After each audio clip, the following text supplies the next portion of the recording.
If you like the video, then please consider supporting Slopes Game Room on Patreon.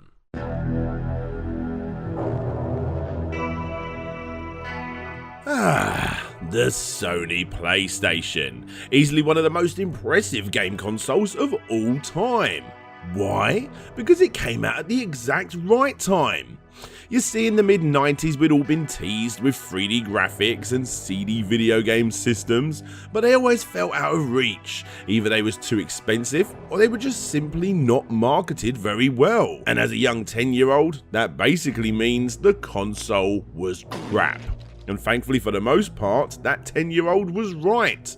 That was until rumblings of the Sega Saturn started to emerge. I personally been hardcore Sega Mega Drive for the last few years, and even adopted a rather beefy Master System collection too.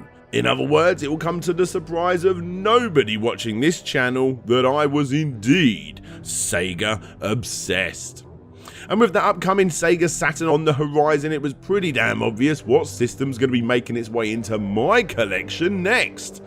That was until a friend of the family brought round this new, futuristic, almost PC coloured system from the same company that made my stack system, called the PlayStation. My mind was blown. Like I said, Sony jumped into the video game market at just the right time. The world was being teased with virtual reality, polygons and CD quality sound up to this point, and finally the future was now. I would argue that to this very day, no matter how much VR or 3D you throw in someone's face, there has never been a bigger leap in gaming than that of the 4th generation of consoles and the 5th generation of consoles. Not just because everyone was moving from 16 bits to 32 bits or even 64 bits, but because the world was ready and the technology was finally ready to turn 2D into 3D. For better or worse, gaming was growing up, and with my brand new Sony PlayStation in hand, I was too. I'm sorry, Sega Saturn. Besides, you're a far better console to collect for now that I'm an adult who can import all of your good games anyway. It was such an exciting time for me. Sure, I was playing with futuristic racers, murderous clowns, filling the screen with blood and smashing cars to my heart's content, but deep down in my subconscious, cutesy characters and platform games were still very much my jam. Heck, stuff like Sonic & Knuckles, my favourite game of all time, and the original Tekken came out the same bloody year. My mind couldn't have changed that quickly, right? Well, it was only a few short years later when my 2 younger sisters were getting into gaming too that they got a game that really did look pretty damn good on a random birthday, Christmas or Easter, I can't remember. And that game was Klonoa Daughter Phantom Isle. The game grabbed me by the ears, a game that took me back to my roots of simple, fun, addictive and masterful platforming gameplay, and it helped broaden my horizon ever so slightly to experience other legendary games that I will be discussing in a future complete history. So, join me as we take a look at the entire Klonoa franchise, where we'll be looking at the game's history, its twist in development, its possible surprising future, and of course, the games.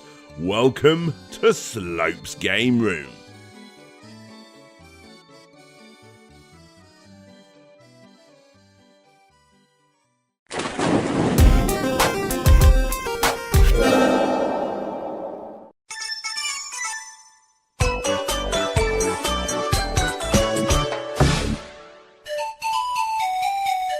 Ah yes, Klonoa, a great bloody game that's starting to fetch quite the hefty price nowadays for collectors of the, I hate to say this, retro console that is the PlayStation 1. God, can someone go get me my walking stick?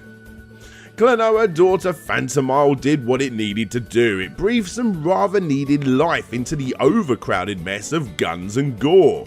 Sure, plenty of others did the same too, and yes, I have covered those with more to come soon enough. But this felt different. If all you want is my review, simply put, It's a great game, an absolute essential purchase for any collector of Sony's first. But jumping straight into that first game isn't, in the words of the philosopher Rita Ora, how we do. Because I think we're in fact getting a little ahead of ourselves. So let's go back to the beginning. Hideo Yoshizawa makes creating these videos such an absolute joy. I will admit that I was a bit clueless to the name at first until I saw just how many games that this guy has helped make that I personally absolutely love. But before he created several games that I would argue every single retro gamer has come into contact with, he didn't even start in game development. Nope. Way back when, Yoshizawa-san got rejected so many times from companies such as Sega. Yes, so much so that he ended up taking a sales job at a little known company called Tekken, although you'll probably know them by their eventual name, Tecmo. Yoshizawa-san's job was to sell arcade boards, and he sold plenty of them for the following 6 months, and at the same time he constantly gave game development suggestions to the people that were making the arcade games. This caught the attention of the guys up top, and because of this, Yoshizawa-san ended up becoming a member of the development department. His first arcade game he worked on with the rest of the team was Pinball Action, a fairly solid, albeit standard pinball arcade game. And I'm sorry guys, I think I'm going to keep hold of its sequel for a future Valentine's episode.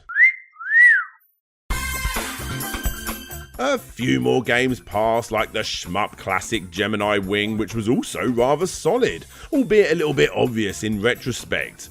But the action really started in 1986 when Yoshizawa-san got given his first director's role. Yeah, okay, Mighty Bomb Jack isn't exactly the greatest game going, another game that's a tad average in fact, but as game number 1 goes for Yoshizawa-san, it's not a bad attempt at all, and dare I say too much, as it's actually managed to rake in quite a decent sized fan base, just like several of his other projects have done too. Thankfully for everyone else, it was all the other games he did as a games director that really did propel Yoshizawa-san into the limelight. Any of these games ring a bell? You got Ninja Gaiden, Ninja Gaiden 2, Ninja Gaiden 3, Radius Senki, and Super Family Tennis. Okay, obviously a few of these are far more exciting than the others, but all of these games have one thing in common. As good as they are not the cutesy platformer that you know I will eventually get to. That, ladies and gentlemen, came next, when he moved from Tecmo to another rather popular company called the Nakamura Manufacturing Company.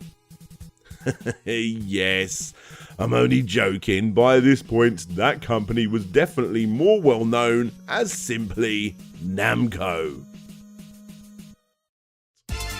This is Spriggan, and would you believe it, before we got Klonoa, whilst working at Namco, Yoshizawa-san and his new team actually almost made us a 3D rendition of the rather violent anime.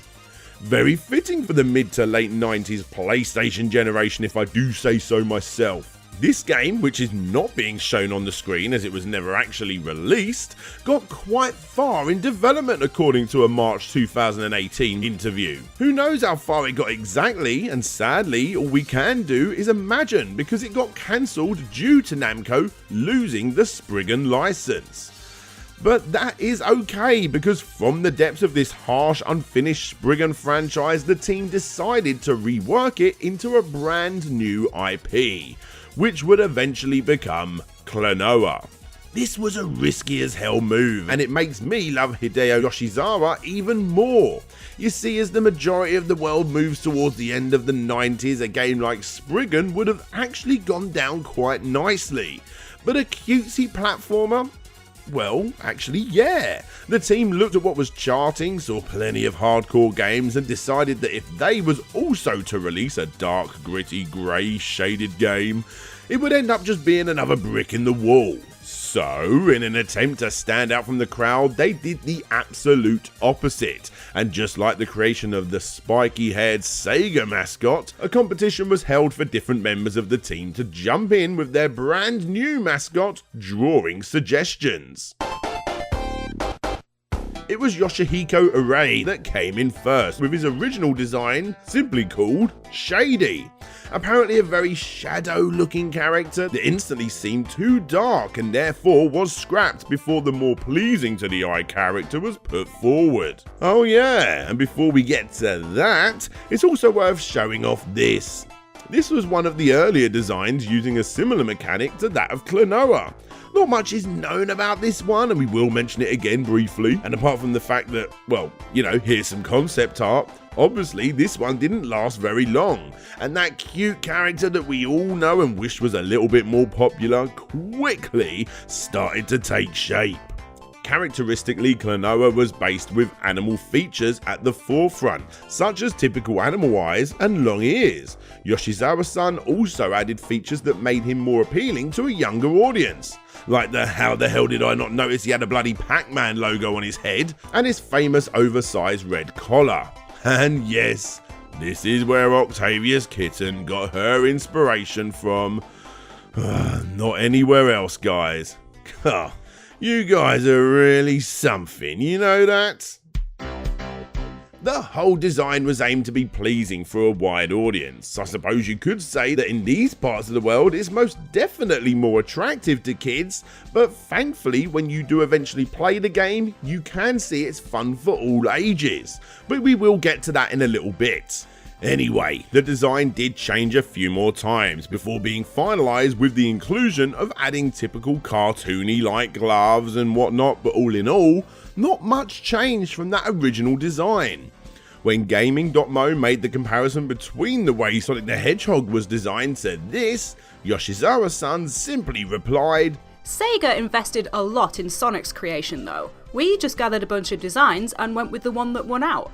Although this interview was taken in 2018, perhaps he forgot the early idea of Klonoa being a robot-like stone figure brought to life by human souls being trapped in it.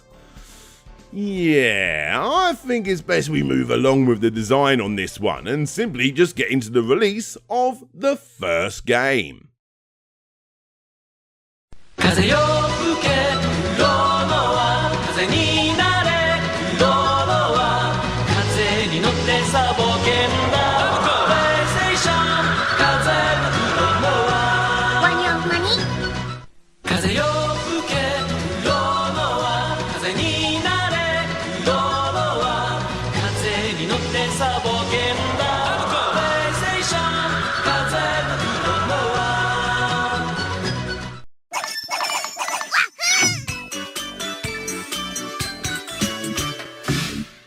Klonoa Door to Phantom Isle, the first game in the decently sized franchise. You take control of Klonoa, and by using the rather unique ability of sucking up bad guys and using them to progress in the game in clever ways, you make your way mostly from left to right in what looks like a standard platformer. And I suppose it is a standard platformer, but it is a standard platformer with, like I said, a rather unique little gimmick that works tremendously well. I suppose it's sort of like the Kirby games. You attack an enemy by inflating them above your head, which you can then use to hit other enemies, reach higher ledges, activate switches, or collect trinkets found throughout the game. It's similar to what Nintendo always do. Find one pretty awesome new mechanic and then find every single constant variation on using that one mechanic in the world around you. It's a simple idea that is used over and over again until the player basically can't live without it. The first half of the game is completely solid, still looking and sounding and playing great, with solid level design to boot. The second half gets a little harder as expected, pushing all the abilities you've learned up to this point to their absolute limits, and these areas can sometimes feel a little bit cheap, but honestly it's nothing out of the ordinary for hardcore platforming fans. In time, after learning the best way to use the inflation mechanic and Klonoa's mini flappy float mechanic, just think of Yoshi's extra little jump mechanic and you got it spot on, you will get to grips with the game. All in all, what you have is probably one of the very best platformers for the system. Is it better than Crash, Pandemonium or Croc? Probably. Crash Bandicoot 3 is a good contender, but other than that, I would say that this game is easily one of the very best platformers on the PlayStation 1, and it's easy to see why so many fans have become obsessed with the series ever since. And thankfully, you don't need to sell a kidney to buy the thing too, as the game has now been released on the PSN store. Klonoa Door to Phantom Isle was a very well received game, especially in Japan. Not only the first in the series, but also one of the first 2D pre-rendered sprites in a 3D world. Similar, I suppose, to the fantastic Paper Mario series. The game was so legendary and built up such a huge fan base that a Wii remake was made several years later. However, we will get to that one in a little bit. For now, it's worth noting that the game was ported to the PlayStation 2 as part of Namco's 50th birthday called the Nam Collection.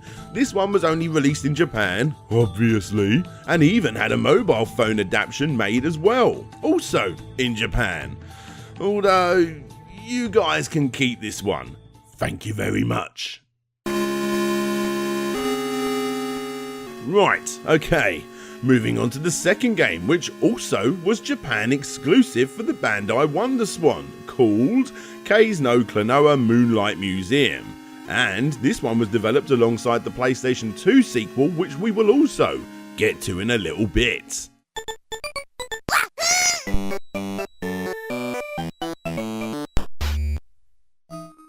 If story is your thing, then this is one to follow, as it actually acts as a prequel to that original game, and is very, very Japanese, aka, it's not really for me. Feel free to go and find a fan translation if you really are that worried about it. The gameplay itself, it's okay, it's far more retro, but sadly it feels so incredibly sluggish. It's fine to play if you really are a hardcore Klonoa fan, which I know there are plenty of you out there, but as a whole for me the game is just very, very average. Not all that exciting at all. 6 out of 10, possibly a 7 out of 10 platformer. And what makes it an even harder pill to swallow is that it's going to cost you a good 50 to 60 quid to go and buy it, because simply it's a Klonoa game, and it's at this point you really got to ask yourself why. Honestly, unless I end up doing a WonderSwan stream one day, I doubt I'm ever going to play this one again. It's a nice looking game for the system, it has a fairly decent chiptune fantasy dream-like soundtrack, but everything else just seems to fall a little flat for me. It's really, really easy. However, with all that said, one thing it did do well was set the standard for the upcoming handheld 2D versions of the games, which thankfully did make their way outside of Japan.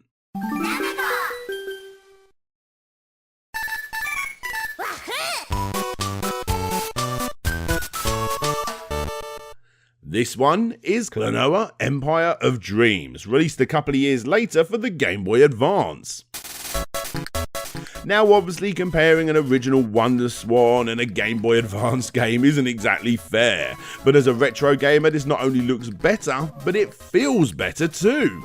It's a speedier game, the controls are absolutely superb, and again, it looks great. Basically, if you sort of like this one, then you're seriously going to like this one. It's a very solid Game Boy Advance game that really doesn't get spoken about as much as it perhaps should.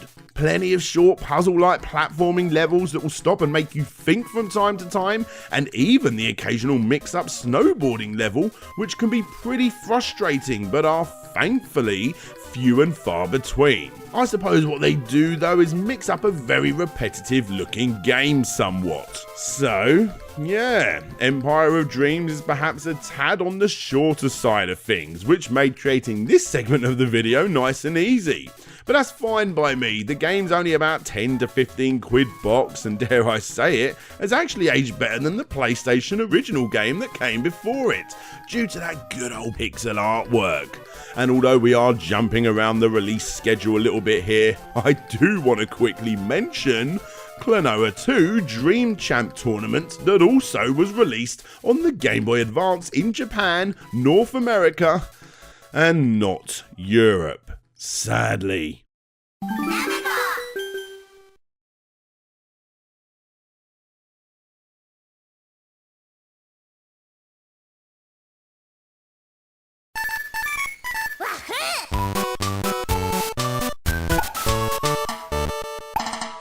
The reason I'm quickly mentioning it is because, just like the last two games that came before it, this third handheld game is more the same, only better.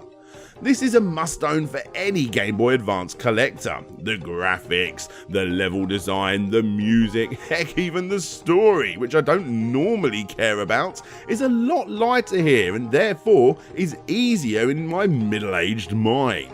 Everything about the game is slightly improved on the previous two, and I can't recommend it enough. Dare I say it, it's possibly the best looking Klonoa game to date. I had a great time blowing up the screen size and playing through this game's beautiful 42 levels. Well, okay, I didn't do them all, as you got to collect certain stuff to open up certain areas, but you know what? I plan to go back and do that exact thing. This game is slightly more expensive than the previous game due to it not hitting European stores, but it's not a ridiculous amount. If you like solid 2D puzzle platform games with unique mechanics, make sure to go and play this game.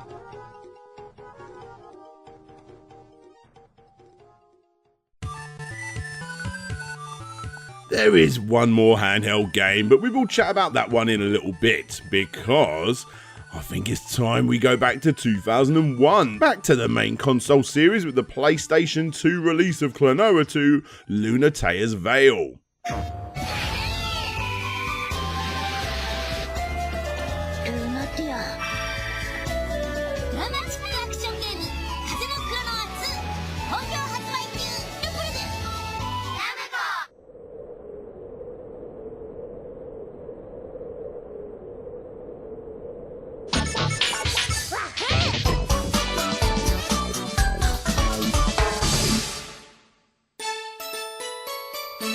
Straight off the bat, you can see that the game has gone for a more cel-shaded look, and although I am a big fan of the whole 2D and a 3D world thing going on in the first game, I can't deny that this has just about stood the test of time, which is really impressive considering it was a very early game for the system.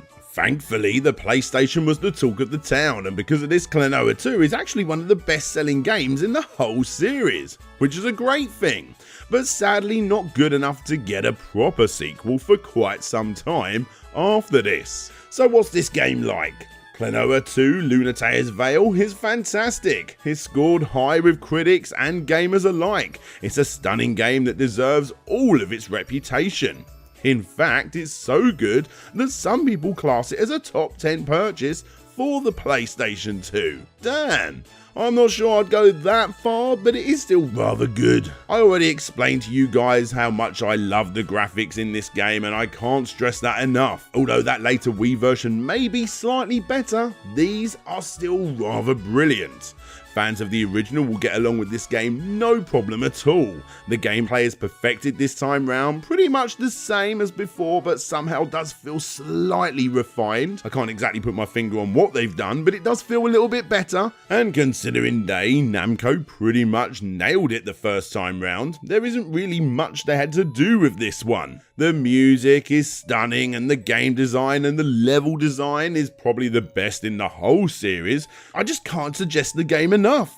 You don't need to play the original to understand this, although to be honest, story in games has never really been something that I'm that bothered about. All you really need to do is add Klonoa 2 Lunatea's Veil into your PlayStation 2 collection. It's a brilliant game and an absolute must own. Which brings me to that remake, right?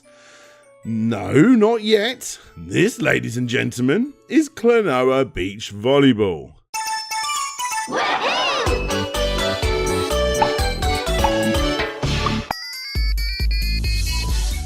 Oh, come on, Namco. You took this away from us European gamers, but gave us this instead? Yes, Klonoa Beach Volleyball is a Japanese and European exclusive. So, I don't know, take that, America. Right, so, Klonoa Beach Volleyball. Actually, it's alright. Now, in all fairness, it's been a long time since I've played anything like Beach Spikers on the GameCube. And to be fair, I really did actually enjoy that game, and this, although not as good as that, is still pretty good, I suppose. It's the only game in this series that offers multiplayer, if that's a positive for you. And well, it's just a volleyball game. What do you honestly want me to say? Okay, the graphics are okay by PlayStation 1 standards. The music's pretty good, I suppose. The gameplay is volleyball good. You know, it's solid enough. There's this whole special move thing that you can do that's hard to get your head around, but yeah, when you do, you're going to be completing the game very quickly. What else? Oh yeah, thankfully each character you play as gives a different ending, if story's your thing. So for me, this is nothing more than a standard volleyball game, which I suppose is okay, because it's obviously a standard volleyball game. I mean, come on guys, I think that's enough. Please, say that's enough. I don't really know what else to say about a bloody volleyball game. So, let's just move on, shall we?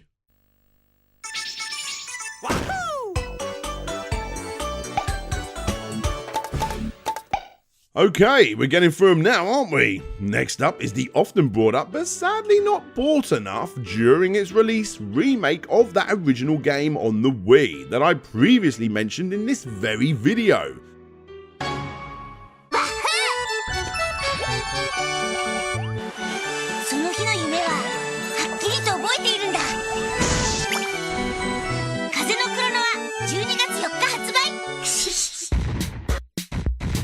Dropping the door to Phantom Isle name, what you got here is basically a better version of this. Whoa, hold up, Klonoa fans. We're not all hardcore fans like your good selves, and sure, there are a few updates that are slightly questionable as a whole, but for the average gamer, this is actually a better game. I can't stress that enough. You may have different opinions on that, but one thing I think we all agree on is that Klonoa, as in Klonoa for the Wii, not Klonoa for the PlayStation 1, is still a solid game, and it is a worthwhile remake. Namco really did put the effort in here, and why wouldn't they? Although it pains me to say it that the Wii was in some cases still thought of as a younger gamer's console, so using it to try and breathe some new life into the slowly dying franchise that is Klonoa actually sounds like a really good idea. Sadly, however, it wasn't. That's not taken away from the game at all, I can't stress this enough. Honestly, if you have a Wii, and let's face it, who doesn't, you should seriously consider getting it. Think about it, one of the most sought after platformers for the PlayStation 1, remade into a better... Oh, for God's sake, shut up. Okay, at least an on-par game with that one is a big no-brainer. The real problem was it didn't sell very well. So scrub that, it actually sold quite badly. There are plenty of theories as to why these games slowly dwindled from the public eye since that first game. In fact, I'm going to link you to two channels that are well worth checking out below, one that chats about that and one that goes into way more detail on every single release in this series. But if you ask me, the real reason that these games sold as badly as they did is because 1, they seem way too cutesy Japanese-esque for a Western gamer. I mean, come on, look at these things. They don't exactly scream platforming for all ages, do they? And of course, the other reason behind it all is that these games are marketed really badly. You've seen the odd adverts splattered into this whole complete history, and as you may have seen, hardly any of them were made with a Western audience in mind. There was practically no promotion for these games at all. Add that with the, let's face it, 2 mainline games and a remake and plenty of games that no doubt never made it into your region, and what you got is an absolute mess in all honesty. It really is a shame that this game franchise didn't get the attention that it deserves. there is one more game to discuss, which was an RPG, the one you're seeing on the screen now. Again, Japan exclusive. But looking back through some of those worst games in the franchise, all you're really gonna get is, well, an average game. When you end up arguing with yourself over what game is better in a decent series of games, you've really got to think to yourself, Namco, what the hell was you doing wrong? You made some great, some of the best games going for some of the most popular consoles of all time, but you just forgot to tell anyone about them. I know I'm oversimplifying things, but it's hard not to. In Japan, the character was so popular that, like I said, Klonoa even got a spin-off that would completely appeal to that demographic. That is, well, it's very Japan. A top-down RPG set in the world of Klonoa called Klonoa Heroes Densetsu no Star Medal. And oh, would you look at this, yet another advert promoting it very well for that region. It looks good, right? Yeah, it does. And if you're after an in-depth review of this game, again, I will link you to that aforementioned video below. Why?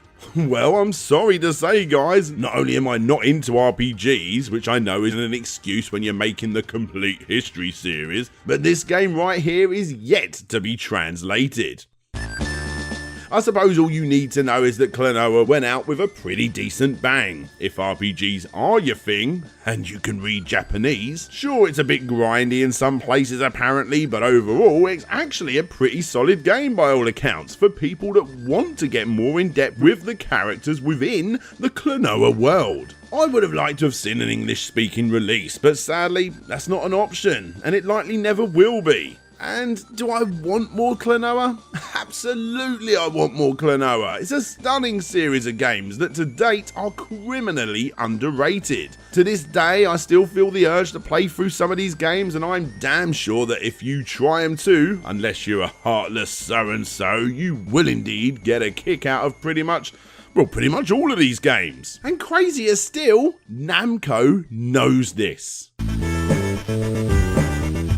Yes, they know what they've got. Namco loves to bring this little chap up all of the time in other releases, like, you know, here they are. Oh, here they are again, and again, and again. You gotta give them due. Namco love this little rodent, and although they might not know exactly how to market the thing to a worldwide audience, whether the world wants it or not, Klonoa has easily become a well-established staple in the Namco book of classic characters. And if that's still not enough for you, then you can go and grab yourself a couple of Klonoa mangas, or even better, you could read the official Klonoa webcomic that literally pays so much more fan service to those original titles than you could possibly imagine. And finally, there's this one last glimmer of hope for the legendary Namco character, and that is a movie. In October 2016, it was announced that a Klonoa movie was in pre-production, with Hideo Yashizawa stepping in as the executive producer.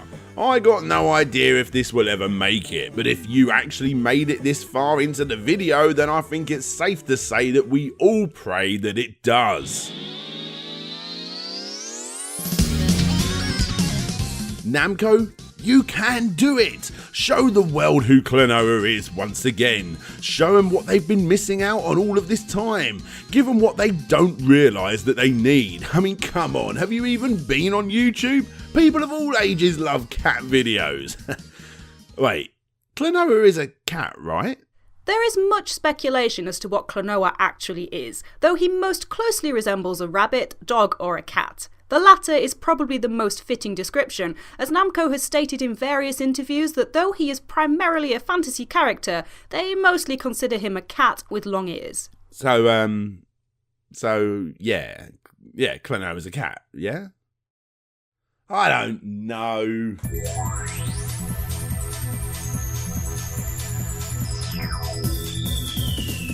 Hey there Klonoa fans, it's DJ Slope here, and I want to say a big thanks for checking out the video. I want to give a big special shout out to all all of my Patreons, but first I want to give a big shout out to Octav1us Kitten, who helped with the voicing of this episode. Go and check her channel out, the link will obviously be in the description. But now, back to those Patreons, with a special shout out going to Ryan Burford, Gary Pinkett, Andrew Dalton, Christopher Turnbull, Brent Craft, Ben Jackson, Joe Lazares, Ian A. Chapman, Phil Lowlins, Aaron McNamara, Video Game Basement, Hananas Retro to Next Gen, Gaza Gorsielski, Samuel Vector, Red the Beard, John Fuller, Michael Conrad, Constantine, Pretendo64, Mike Fallon, Gavin Gorvez, Creamy Elephant, James Loveridge, Casey Garner, Blitz, Hedgie Ben, Hall Brian, Rawson, Gemma at Mr. T-Shirts, Marcus King, Emo Cut, Tyndall, June, Rob Jenkins, The Geeky Dad, Richard Carter, aka Fantastic Dizzy, Dunder Control, Oddpool Float G, and Petty Mew.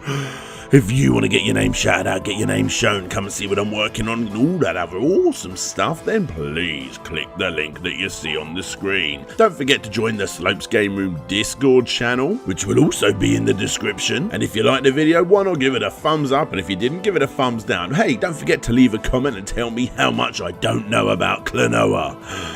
But for now, this is DJ Slope signing out, and I hopefully will see you all next time.